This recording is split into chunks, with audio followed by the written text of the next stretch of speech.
Baiklah, saya akan lanjutkan menjawab dan membahas pertanyaan-pertanyaan yang datang ke redaksi kita. Oke? Satu diantaranya ada yang bertanya tentang fokus dan khusyuk dalam sholat. Apakah itu sama? Oke? Baik, akan kita jawab ya. Baiklah, saya urai secara definisinya dulu ya antara fokus dan khusyuk. Ini sama atau beda? Oke? Kalau fokus adalah kata kerjanya memusatkan perhatian, oke?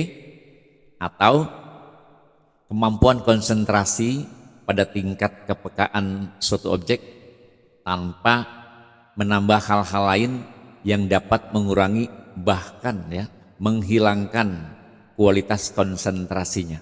Itu fokus, oke? Khusyuk seringkali dipakai dalam ibadah, khususnya sholat, ya.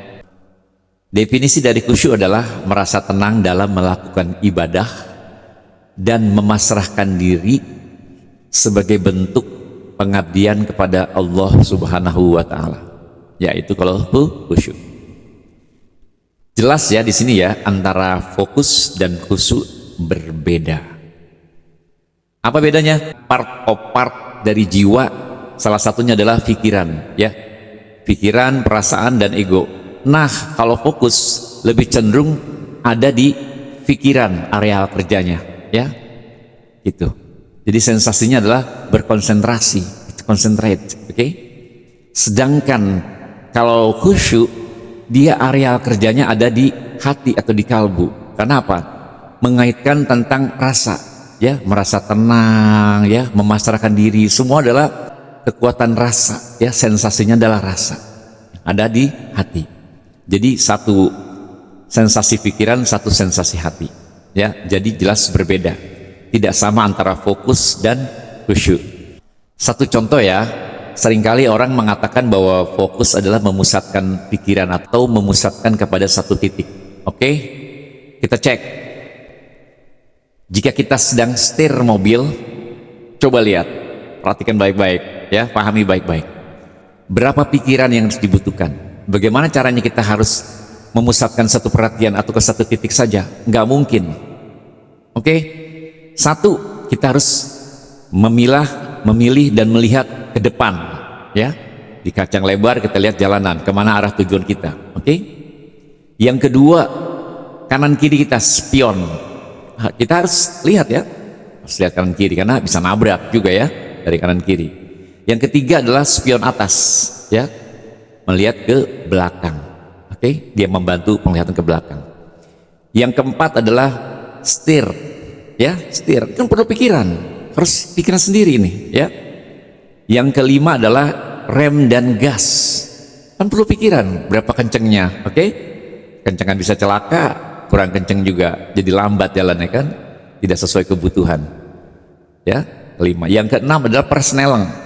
Baik matic maupun yang manual sama aja butuh persneling. Oke? Ya. Yang ketujuh, mungkin ada di handphone, kita sering juga baca-baca HP ketika dalam perjalanan, atau kita juga melihat apa yang ada di dashboard mobil kita, ya, sedang nyalain tip atau apa. Yang kedelapan, bisa diganggu oleh sebelah ngajak ngobrol atau keluarga kita ngajak ngobrol. Banyak pikirannya ternyata, ya. Nggak bisa satu titik, ternyata banyak pikiran yang dibutuhkan saat kita mengendarakan mobil. Jadi nggak bisa fokus dalam artian memusatkan satu pikiran saja, tidak bisa, saudara. Jadi kata fokus itu sebenarnya lebih tepatnya adalah, ya, lebih tepatnya memiliki definisi seperti ini lah. Fokus adalah menyadari apa yang sedang dialami atau menyadari apa yang dihadapi. That's right.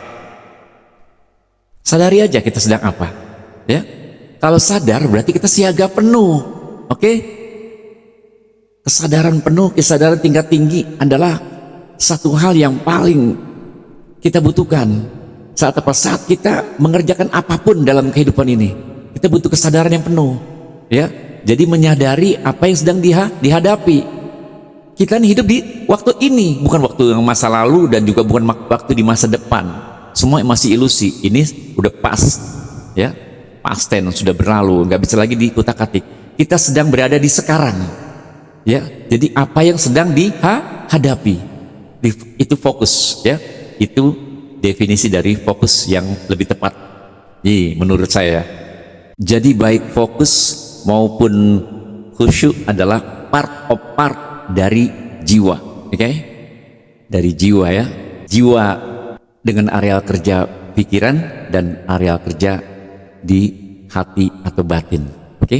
Sedangkan khusyuk lebih tepatnya adalah ya part of contemplation, ya, bagian dari kontemplasi sebenarnya, ya, karena kecenderungannya untuk ketenangan jiwa, ketenangan diri. Kenapa? Karena tujuannya ketenangan, ya. Semua tidak ada yang lebih hebat dari suatu ketenangan, oke?